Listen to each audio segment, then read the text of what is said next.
Okay, ഇന്ന് Stokes move ചെയ്യുന്നതിൻ്റെ കാരണങ്ങളെ പറ്റിയാണ് സംസാരിക്കാൻ പോകുന്നത്. സ്റ്റോക്കിൽ മൂവിൻ പലപ്പോഴും അൺപ്രഡിക്റ്റബിൾ ആണ്. കുറേ കോംപ്ലക്സ് ടെക്നോളജിയും ആൽഗരിതംസൊക്കെ ഉപയോഗിച്ചിട്ട് ബില്യൻസ് മാനേജ് ചെയ്യുന്ന ഈ ഫണ്ട് മാനേജേഴ്സിന് പോലും എപ്പോഴും കൃത്യമായിട്ട് പ്രഡിക്റ്റ് ചെയ്യാൻ പറ്റില്ല ഒരു സ്റ്റോക്ക് എങ്ങോട്ടേക്കാണ് പോകണമെന്ന്. ഓഫ് കോഴ്സ് ഇങ്ങനത്തെ ഒരു ചെറിയ വീഡിയോയിൽ സ്റ്റോക്ക് മൂവ്മെൻറ്റിനെ പറ്റി ഡീറ്റെയിൽ ആയിട്ട് സംസാരിക്കാൻ പറ്റില്ല. But here 3 key reasons why stocks move. Supply and demand. യഥാർത്ഥത്തിൽ സ്റ്റോക്ക് മാർക്കറ്റ് ഒരു സാധാരണ മാർക്കറ്റാണ്. അതുകൊണ്ട് എല്ലാത്തിനെ പോലെ ഡിമാൻഡ് പെട്ടെന്ന് കൂടുന്നോറും പ്രൈസ് കൂടും. Because supply is kept. For example, suppose ഒരു കടയിൽ ചെരുപ്പ് വെക്കുകയാണ്, പക്ഷേ ആകെ ഒരു പേര് ബാക്കിയുള്ളൂ. ഫ്രീ മാർക്കറ്റാണെങ്കിൽ 2 കസ്റ്റമേഴ്സ് വരുമ്പോൾ ഏറ്റവും കൂടുതൽ ഓഫർ ചെയ്യുന്നവർക്കായിരിക്കും ആ ചെരുപ്പ് കിട്ടാൻ പോണത്. പ്രൈസ് കൂടി, കാരണം ലിമിറ്റഡ് സപ്ലൈ ഉള്ളപ്പോൾ ഡിമാൻഡും കൂടി. പക്ഷെ നിങ്ങൾ ഇനി ചോദിക്കേണ്ട ചോദ്യം, എന്ത് നോക്കിയിട്ടാണ് ആൾക്കാർ ബൈ ആൻഡ് സെൽ ചെയ്യണത്? Company performance and news.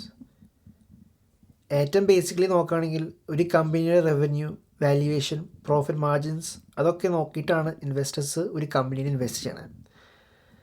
Four example, ഒരു കമ്പനി പ്രതീക്ഷിക്കുന്നതിനേക്കാളും കൂടുതൽ പ്രോഫിറ്റ് സമ്പാദിച്ചാൽ the stock price can rise as people start buying, pushing up the price. നേരെ തിരിച്ച് നോക്കുകയാണെങ്കിൽ ഒരു നല്ല CEO റിസൈൻ ചെയ്യുന്നു, അല്ലെങ്കിൽ റവന്യൂ ഡ്രമാറ്റിക്കലി ഫോൾ ചെയ്യുന്നത്, ഇതൊക്കെ സ്റ്റോക്ക് പ്രൈസിനെ താഴ്ത്തും.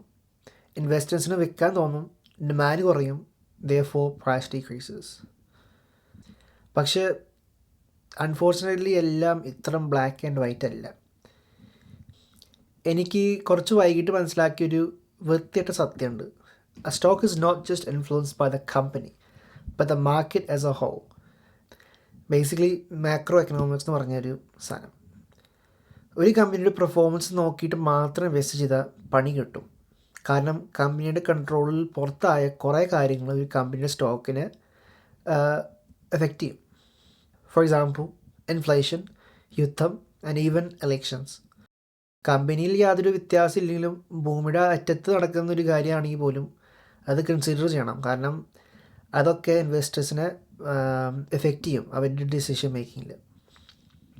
അപ്പോൾ സ്റ്റോക്ക് മാർക്കറ്റിൽ ഇൻവെസ്റ്റ് ചെയ്യുമ്പോൾ റിവാർഡ് ഉണ്ട്, റിസ്ക്കും ഉണ്ട്. സൂക്ഷിച്ച് ഇൻവെസ്റ്റ് ചെയ്യുക. And remember these 3 points. Thanks.